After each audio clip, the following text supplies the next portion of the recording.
Hey, how's it going, everybody? I am Indie Pride, and we are back on Total War Warhammer, disregarding peasants and spamming cavalry in true Bretonnian fashion. I didn't really feel like rocking with much infantry in this game, because peasants are boring.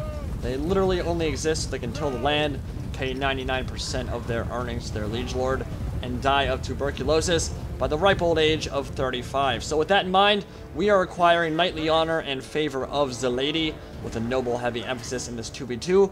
Alberic of Bordeleaux, possibly the most generic character currently in the game, flanked by 2 units of armor-piercing Hippogryph squads and a whole bunch of knights, specifically Grail Guardians and the Green Knight, who synergize extremely well with the Fay Enchantress and the Lore of Life. Now, our greenskin opponent has already made a big mistake deploying up here. He likely wasn't expecting to face off against this much air superiority in cavalry, but these orc boys and gobos and crimson killers are likely going to have a very bad time if they don't get the hell out of there or get some reinforcements soon. It seems like they were kind of expecting us to deploy on the lower edges of this map, and now they're going to be moving their ass in high gear trying to get up top of the cliff. So the Wood Elves and the Greenskins are allied in this one. Ragnarok Spider and a bunch of other units are on the valley floor below. But here come the Grail Guardians, smashing into the front ranks of the Greenskin Horde. Should be able to carve through them very nicely. And the Hippogryph Goon Squad is on the way as well. I love Grail Guardians. They're an extremely good unit because they're a perfect choice for our cavalry front line. Insanely tanky, high melee defense, 120 armor, gives us some really nice staying power on the front line, especially if we keep them healed up with Earthblood from the Fay Enchantress. And then you throw in a Hippogryph Goon Squad charging stuff from the rear, and things are going to be going very well for us in the opening stages of this game. Alberic and, oh, Foot of Gork coming down. Wow, it did a lot of damage. Wasn't overcast, so it didn't one-shot the unit, but it still pasted a few models there. Got one of them down to about half strength and the other one down to about 2/3 strength. So really nice Foot of Gork there. Gotta be careful of that when you're rocking with a cavalry heavy army against the Greenskins and Warzag. He can punish you really heavily with those Foots of Gork, especially if you overcast them. Beautiful rear charge from those Hippogryph Knights into the back of the Crimson Killers, and with their high AP, that will be a dead group of Black Orcs. Downhill charge from the Grail Knights and the Green Knight, dealing with some Forest Goblin Spider Riders at the moment. Kind of a meat shield there for the front line of Eternal Guard, and all the spears that are on the field for the Wood Elves. And here come the squigs, a lot of them on the field, looking joyful and happy as always, but of course that kind of belies their true nature as a terrifying predator, and they will munch on the small group of peasants that I did manage to bring. I brought 2 men-at-arms spearmen with no shields, but kind of an isolated attack there without much support. Those squigs will get surrounded by the Grail Knights and probably cut to pieces in short order. Grail Guardians pulling away from that first engagement with the Wood Elves, and we're going to focus on taking out these squigs early on, carving them up, and sharing a snack with our hungry Hippogryphs. Apparently, in Warhammer lore, squigs are actually considered very tasty, like a combination of smoked ham and chicken, so who would have known? I mean, they look pretty ugly, but they taste good, so let's try and make a snack out of them, right? So this pissed me off. This really pissed me off. Look at that.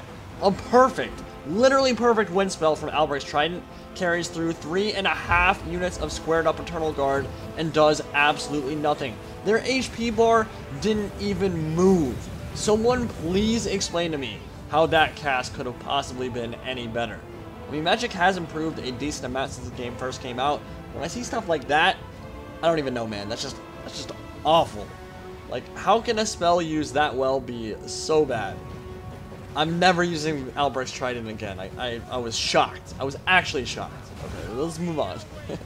Alright, so Green Knight and my Knights are getting ready to mobilize, and actually my teammates are as well. Grail Guardians and Grail Knights thinking about charging downhill. Those are braced Eternal Guard, Awakening of the Wood, right in the center of one of their formations, so doing a decent amount of damage there. Very cost-effective spell, actually. Doesn't do a whole lot of damage, but doesn't cost a lot of Winds of Magic either. So if you see infantry blobbed up like that, or kind of square formation, not necessarily a bad use of your Winds of Magic to do a little bit of HP damage. And that's something we have to worry about here, right? Because the Wood Elves have a ton of spears and bonus versus large and AP on the field. All their remaining units, basically. Eternal Guard, War Dancers, and Wild Riders are all threats to our cavalry. So we're definitely going to have to think about how to take on this fight. We can't just charge in to those braced spears or we'll get punished very heavily. And even now, as I pull my Hippogryph Knights around the flank, taking some shots from the Starfire shafts, took a decent amount of damage there as well. So don't want to be dropping models off of them. Again, they synergize extremely well with the Lore of Life and the Fay Enchantress as well. If you don't drop any models, you can heal them up quite substantially because they each have very high HP per model. So I'm going to try and blob up these Eternal Guard with my 2 peasant units. Just send them in as the sacrificial lambs that they are. Taking out some Orc Boys and then charging into the Eternal Guard. And meanwhile, my Hippogryph Knights will be circling, looking for a squishy target that I can quickly isolate and destroy. Here come the Carcassonne Knights. And Warzag is getting ready for our attack as well. Starfire Shafts doing a good job of making sure my Hippogryph Knights can't get close. And that means I'm going to send in Alberic to tie up those archers so they can't fire. And then follow it up with the charges from my Hippogriffs. Here come my Knights of the Realm into the Wild Riders, who will miss their charge, which is not what you want from your cavalry, especially against Bretonnia. You need to get your charge bonus off. And Grail Guardians, Grail Knights coming in from the flank. Very nicely done there. However, as my Knights of the Realm charge in from the rear, Effigy of the Git and Prey of Anathrema going to be sent on Alberic of Bordeleaux, so he can't move. And with their bonus for large units that are nearby, and a lot of AP units as well, if he's able to turn around, might be able to do a lot of damage to him. You can see he's already taken a bit of damage there.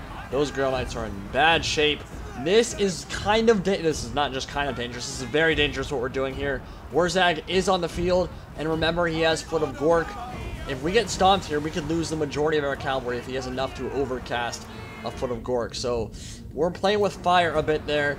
No Foot of Gorks coming down yet, but still a dangerous proposition. Hippogryph Knights will land on the Treekin. They can carve through them very quickly with their high armor piercing. So what I did there was I sent Alberic and the Hippogryph Knights into the rear lines of the Wood Elves to focus his attention there, and while that happened, he missed the charge on his Wild Riders. That is one great way that you can abuse someone who's not using debug camp, and that you can focus their attention on one part of the battlefield and at the same time micro another part of the battlefield. And if they're not using their camera well, they can really get punished heavily for that. So Foot of Gork coming down now, and this is what I was talking about. Put it in slow motion here. That's going to be a very nice Foot of Gork melting one of those Grail Knight units that was past half HP and now wavering.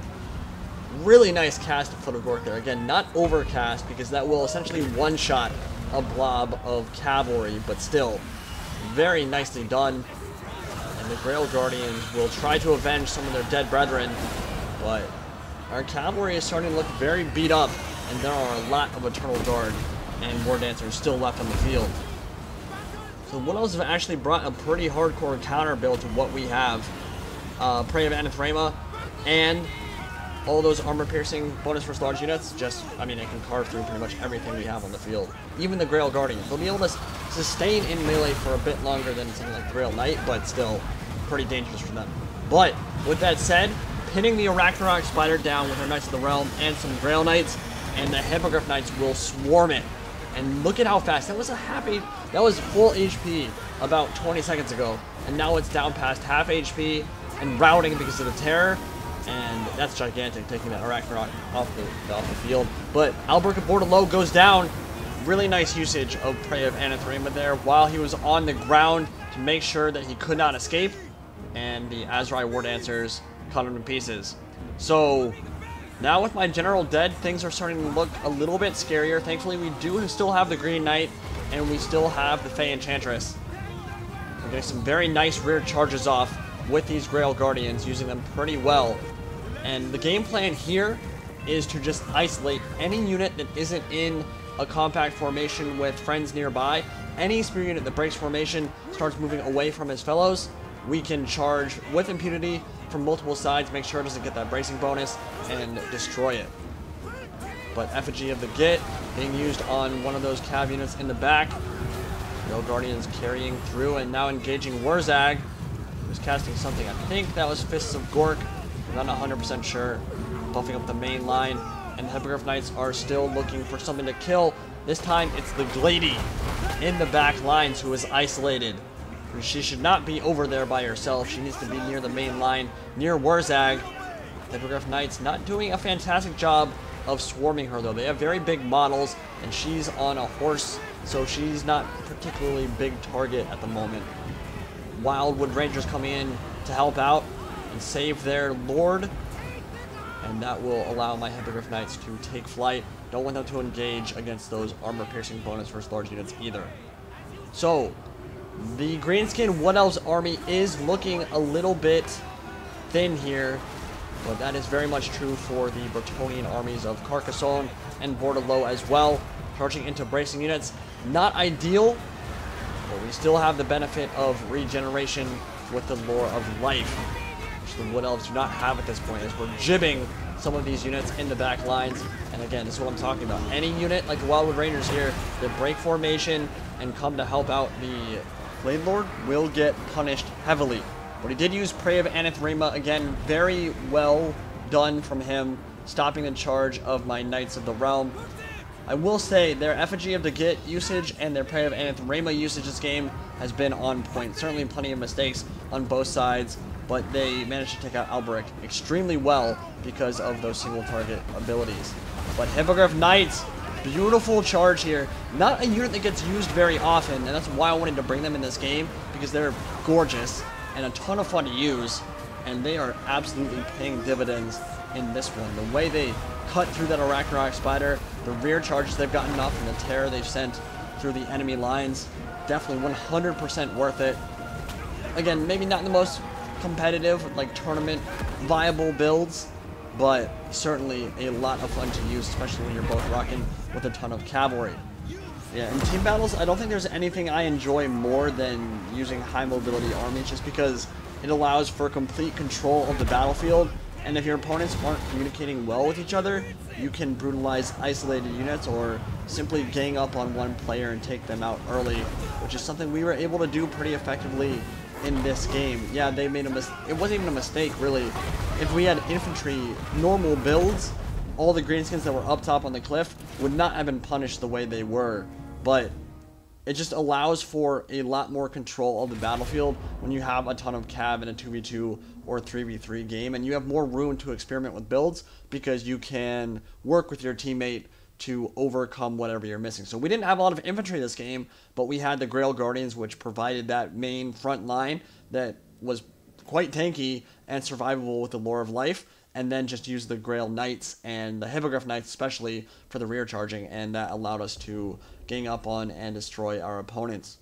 Foots of Gork were really solid, but those Grail Guardians, man, look at those kills. 158, 162, 112, and the Hippogryph Knights as well made too much of an impact on the game for the Greenskins and the Wood Elves to overcome. Hope you guys enjoyed this one. See you next time. Indie Pride signing out for now.